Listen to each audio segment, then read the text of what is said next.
Bonsoir et merci d'être avec nous dans votre émission Question Première, l'émission politique du jeudi soir. La parole ce soir au député de la 3e circonscription de la Guadeloupe, Max Mathiazin. Bonsoir. Bonsoir M. Rayapin et bonsoir aux Guadeloupéennes et aux Guadeloupéens qui nous regardent. Alors, en deuxième partie de notre émission La parole citoyenne, vous échangerez tout à l'heure avec une étudiante en droit de l'Université des Antilles.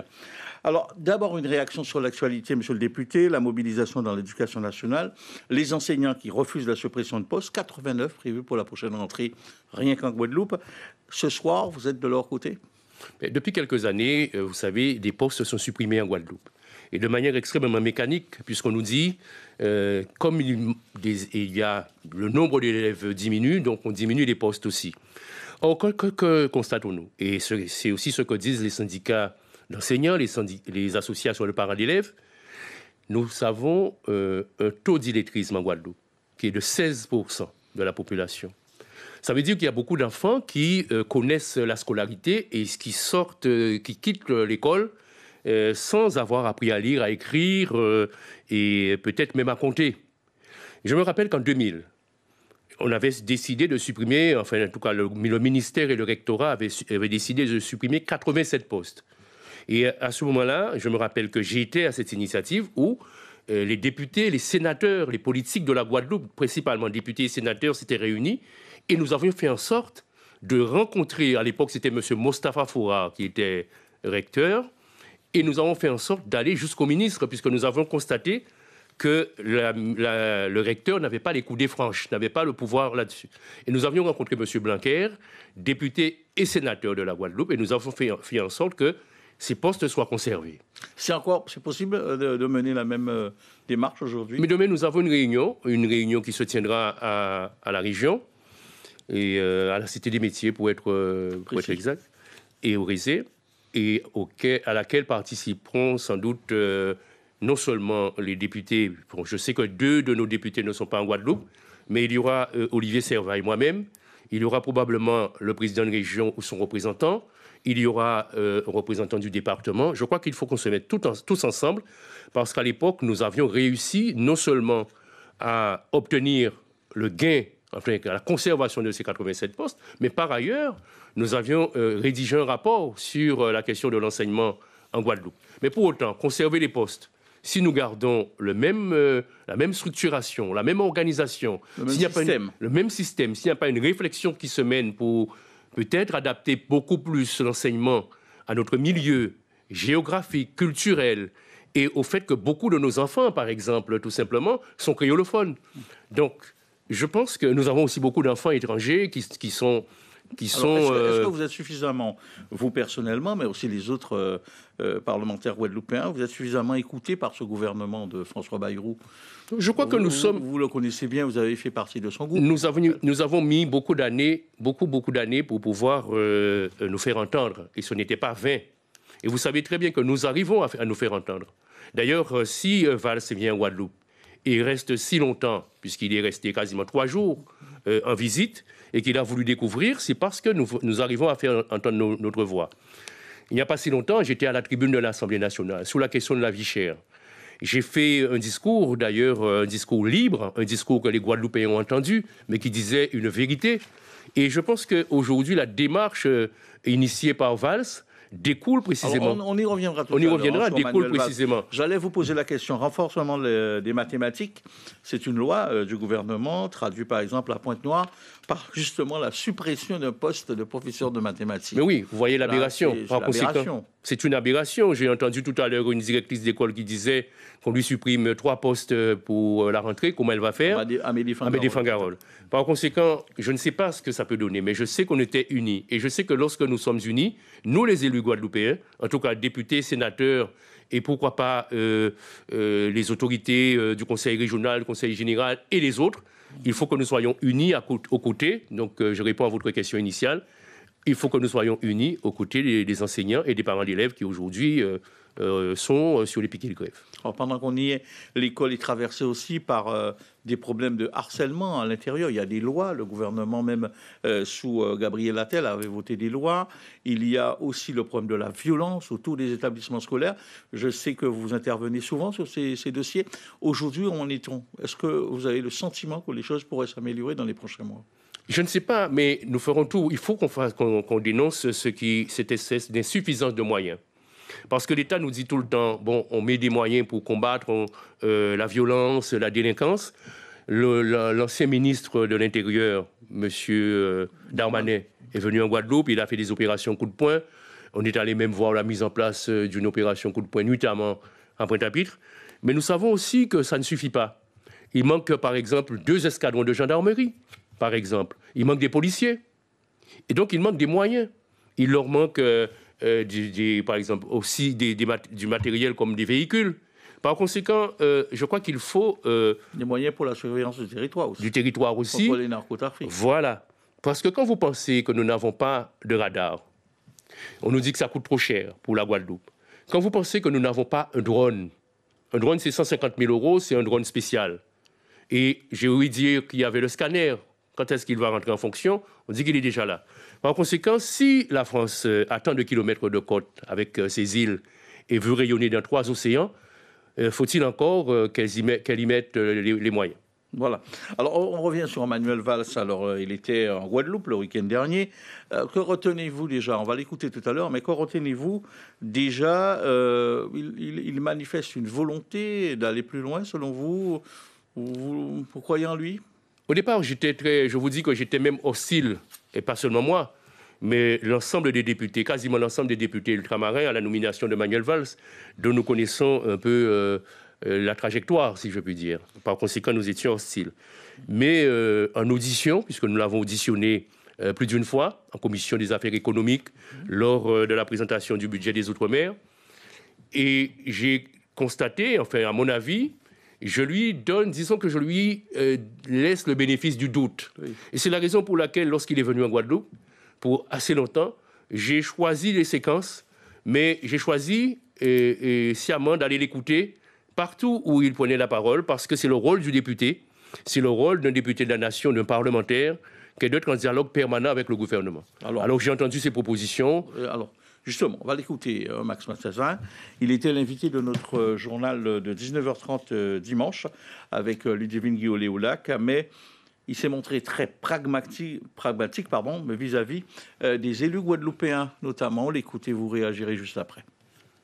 Moi, je considère que les Guadeloupéens doivent être des Français, doivent se sentir des Français à part entière, et non pas des Français entièrement à part. Et je sais, j'ai compris qu'en Guadeloupe, tant que le problème de l'eau, vous venez de l'expliquer très bien, ne sera pas réglé, la confiance dans les services publics, dans les élus et d'une certaine manière dans l'État, ne sera pas rétablie, ne sera pas au rendez-vous. Donc chacun doit assumer ses responsabilités. La compétence de l'eau, même si l'État investit beaucoup, même si l'État est aux côtés des élus et il le restera, sur le plan technique, sur le plan de l'ingénierie, sur le plan financier, la compétence de l'eau est une compétence des élus. Donc ils doivent assumer leurs responsabilités. J'en ai parlé avec le président du département, Guy Losbar, avec le président du syndicat qui travaille bien, Ferdi Louisi, vous l'avez rappelé. Donc le syndicat doit rétablir sa stabilité financière le plus vite possible. Et il faut des réformes sociales, des réformes techniques, des réformes de direction. Vous y croyez ? Il le faut, parce qu'il s'agit de la vie quotidienne des Guadeloupéens. Votre reportage le montre très bien. Ce qui était inadmissible, c'est 80 000 personnes qui sont encore touchées chaque semaine par des tours d'eau. Il y a quelques jours, quelques semaines, 120 000 Guadeloupéens ont été privés d'eau pendant 5 jours. C'est tout à fait inacceptable. Donc le syndicat doit rétablir la stabilité financière le plus vite possible, avec des réformes qui sont indispensables. Les factures doivent être payées et les charges d'exploitation réduites. Et puis le plan pluriannuel d'investissement, il est de 213 millions. Il y a beaucoup d'argent. Voilà. Alors vous l'avez écouté, hein, on va revenir sur le sens de la formule tout à l'heure, les Guadeloupéens, des Français à part entière et pas entièrement à part. Mais il est resté dans la posture, on peut le dire, de ses prédécesseurs, notamment de Sébastien Lecornu, quand il dit que c'est aux élus de régler le problème de l'eau. Vous êtes d'accord avec lui ? il y a deux volets sur la question de l'eau. Il y a un volet organisationnel, d'organisation, et c'est vrai que les élus doivent prendre leurs responsabilités en la matière.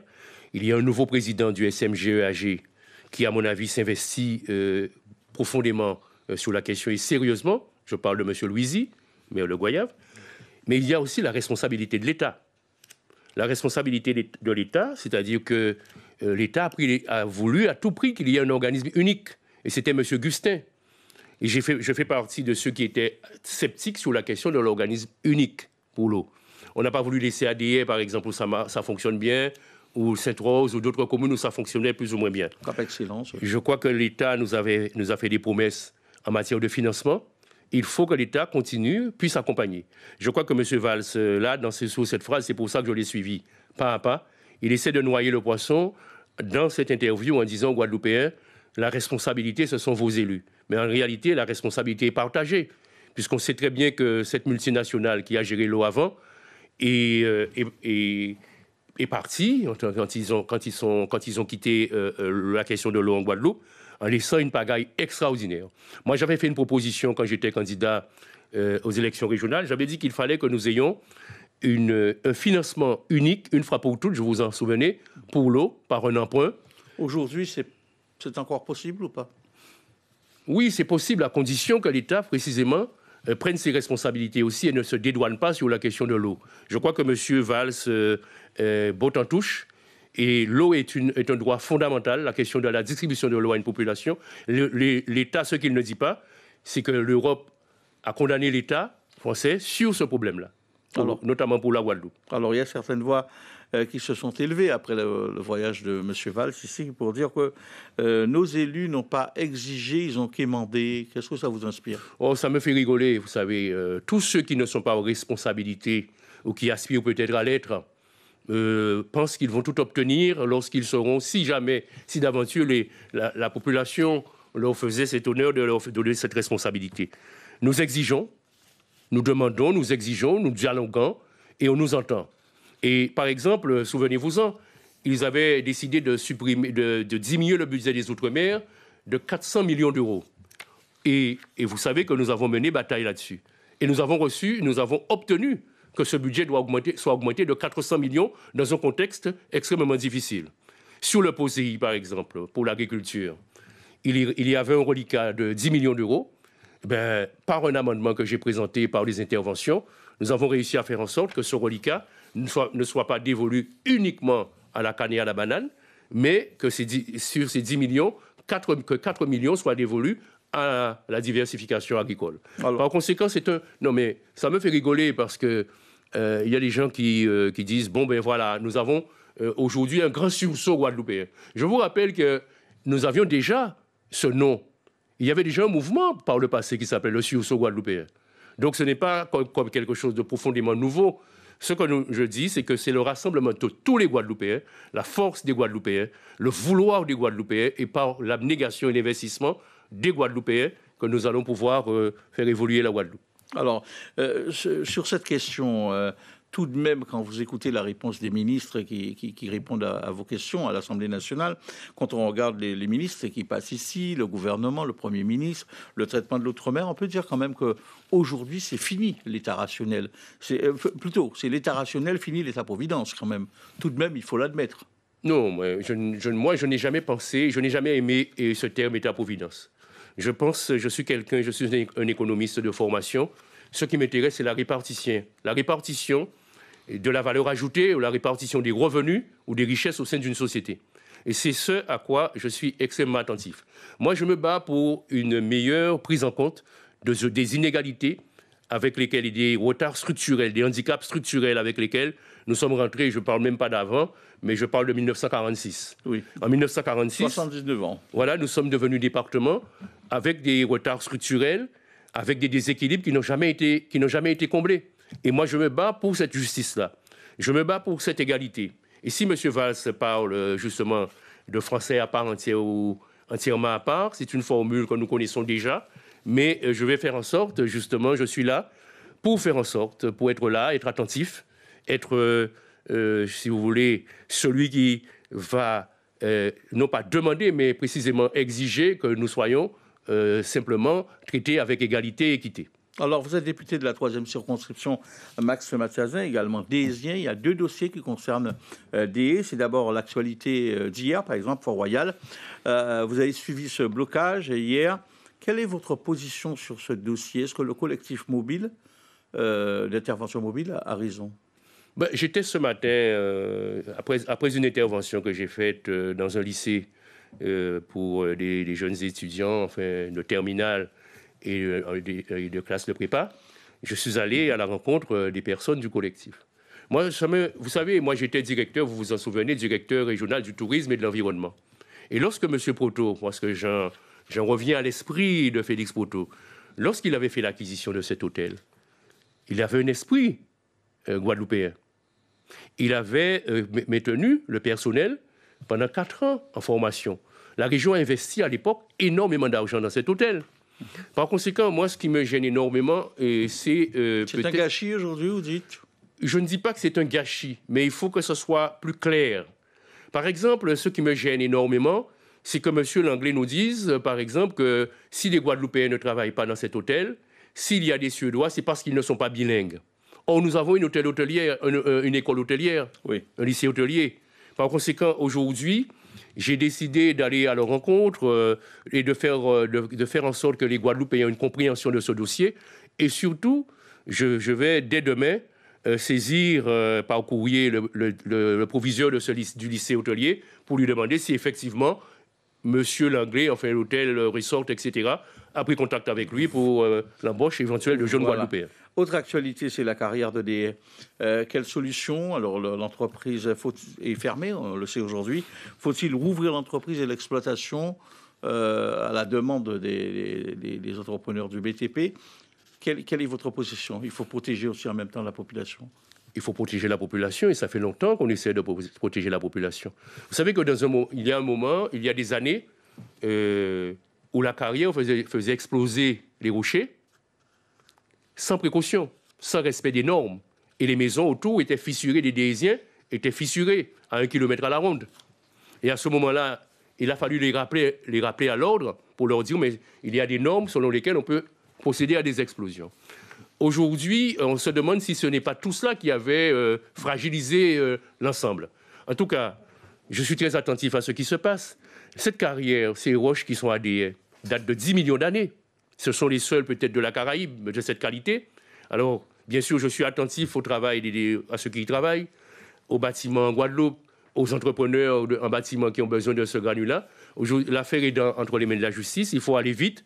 En même temps, on ne peut pas faire n'importe quoi, dans la mesure où il y a déjà eu effondrement et ils ont touché à la nappe phréatique, d'après les renseignements que j'ai, et que l'eau qui rentre dans la carrière, l'eau qu'ils ont rencontrée, se mélange avec déjà l'eau de mer. Donc il faut vraiment, c'est une affaire délicate. Beaucoup de prudence. Il faut aller vite, mais en même temps beaucoup de prudence. Alors, Élie Khalifé est intervenu hier, il a interpellé le ministre chargé de l'Europe sur la non-application de la Charte sociale européenne. C'est un dossier très important. Vous êtes sous la même longueur d'onde. C'est pas normal que ce ne soit pas appliqué en Outre-mer. Alors, nous avons eu l'occasion de discuter de ce problème à l'Assemblée nationale il n'y a pas longtemps. C'est une préoccupation importante. Il y a même une association d'ultramarins qui s'en préoccupe. J'ai trouvé la réponse du ministre un peu penaude parce qu'il était pris en défaut. Et ça prouve bien que lorsqu'ils ont signé dans les années 60 cette charte, pour eux, nous étions des citoyens justement entièrement à part. Et donc, il ne faudrait pas que ça continue comme ça. Ce n'est pas tant que je cherche à être européen, mais nous sommes en flagrance, d'une certaine manière, de différenciation discriminatoire et à laquelle il faut mettre fin le plus rapidement possible. Alors, notre deuxième invité va nous rejoindre tout à l'heure, dans quelques secondes. D'ailleurs, elle peut nous rejoindre tout de suite sur ce plateau. Juste pour vous poser une question en attendant Max Mathiasin, en attendant qu'elle s'installe. Depuis votre arrivée à l'Assemblée nationale en 2017, on a beaucoup parlé de l'égalité des chances entre l'outre-mer et la France et l'outre-mer. Avez-vous le sentiment que nous avons progressé sur ce dossier ? Sincèrement, ce soir. Très lentement. Pourquoi?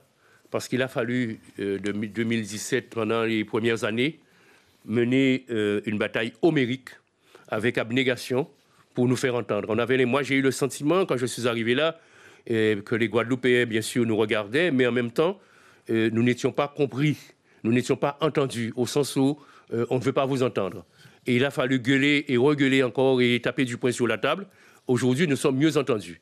Mais le travail pour l'accès à l'égalité réelle est encore long. Nous avons encore du chemin à parcourir parce que beaucoup de ces députés qui élus derrière Emmanuel Macron, ils étaient 321. Eh bien, ce sont des personnes qui n'avaient jamais fait de politique et qui avaient une attitude plutôt technocratique et qui ne connaissaient ni l'histoire, peut-être pas l'histoire de la France elle-même, et donc qui ne connaissaient pas les Outre-mer. Par conséquent, il a fallu se faire entendre. J'ai l'impression qu'aujourd'hui, dans le contexte international, ils se rendent compte que les Outre-mer sont de plus en plus importants pour la France. Voilà. Deuxième partie de notre émission, La Parole citoyenne. Et nous accueillons notre invitée Alizée Gendré. Bonsoir. Bonsoir à tous. Bonsoir, mademoiselle Gendré. Alors, vous êtes étudiante en master première année. Alors, comment avez-vous trouvé ce soir Max Mathiasin? Est-ce qu'il a été, selon vous, convaincant, assez suffisant sur les dossiers? Alors, il a de bonnes réponses, il a un argumentaire, certes.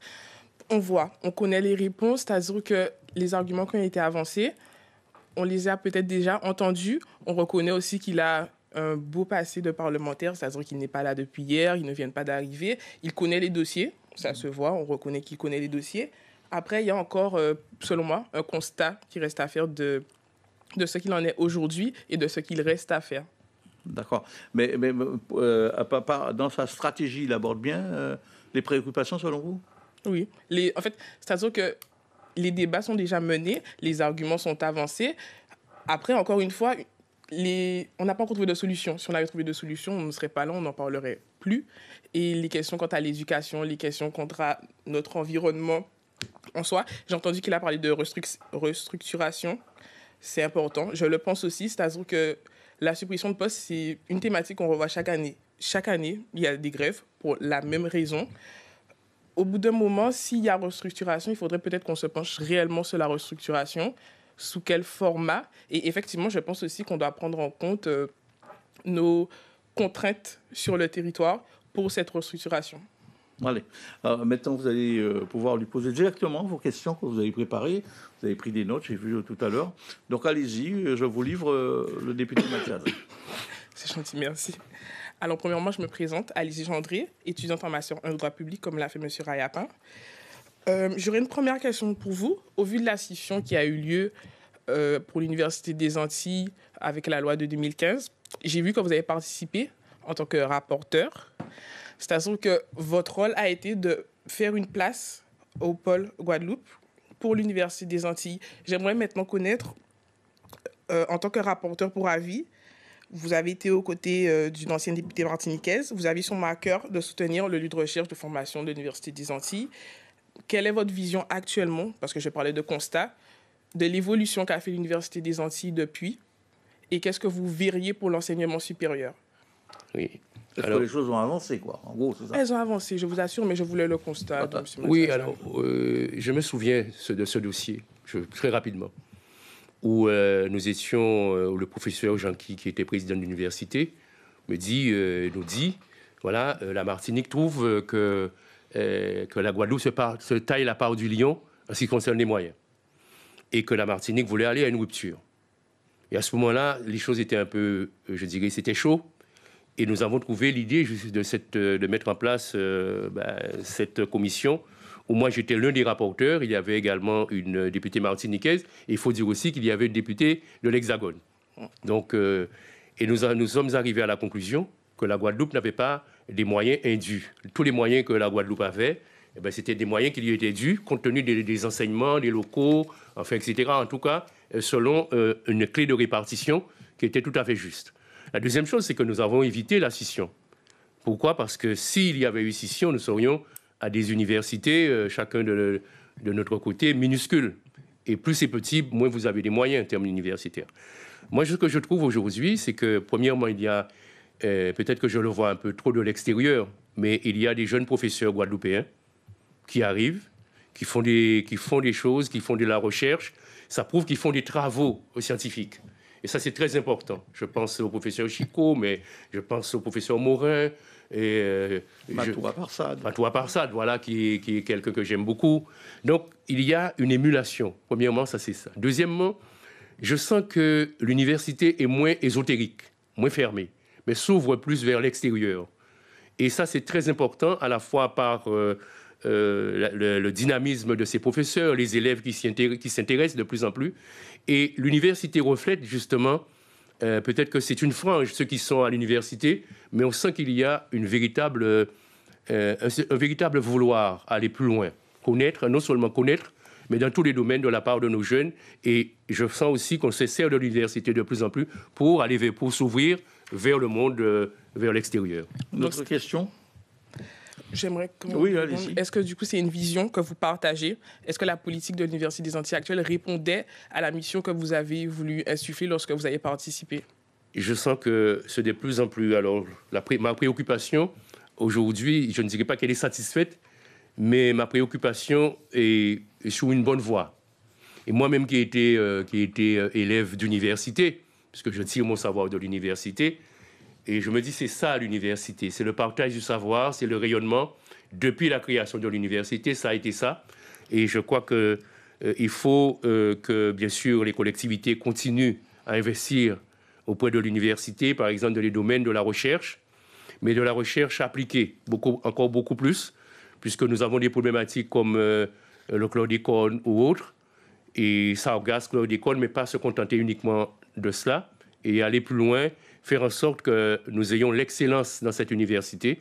Et je pense que nous avons des étudiants et étudiantes de plus en plus sérieux qui peuvent aller vers la voie de se mesurer à d'autres universités qui sont peut-être plus grandes. D'accord, merci. J'aurais une deuxième question du coup concernant la souveraineté alimentaire. J'aimerais connaître votre opinion sur le sujet, premièrement, et après poursuivre. Oui, alors la question de la souveraineté alimentaire est fondamentale. Et d'autant plus que nous avons un contexte international qui est extrêmement fragile, extrêmement, friable.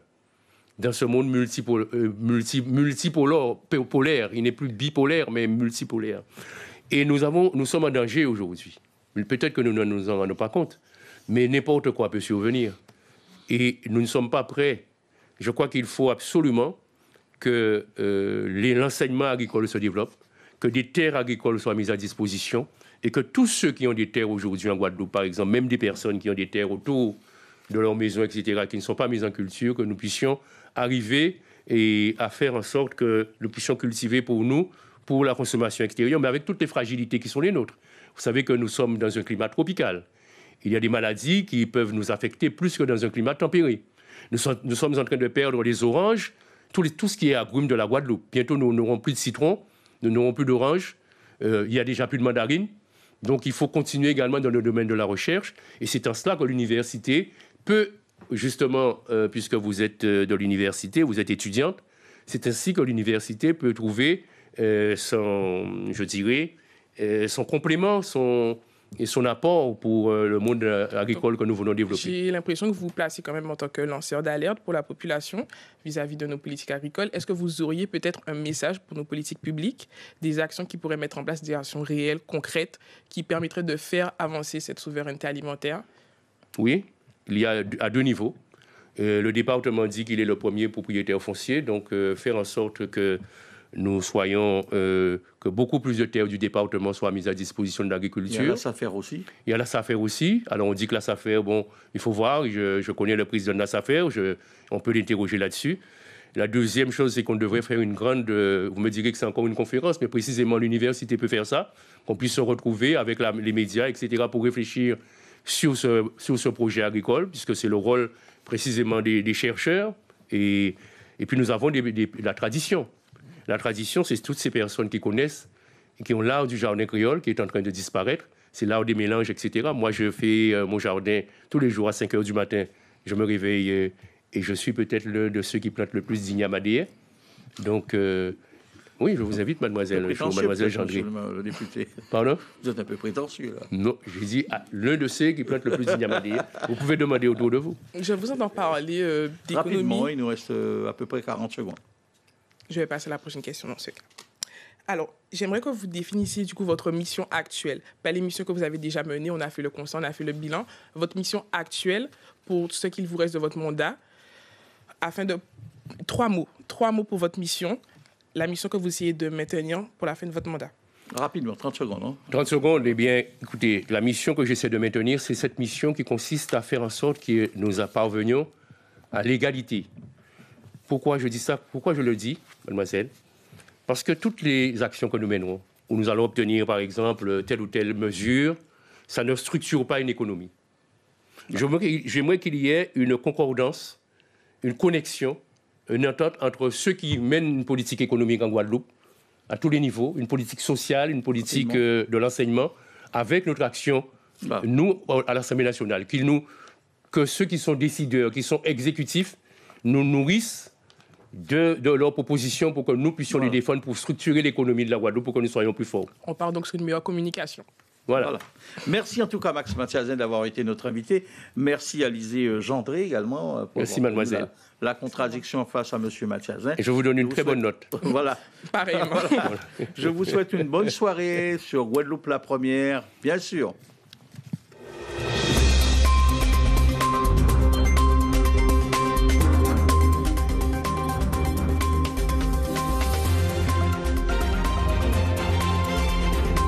Avons-nous besoin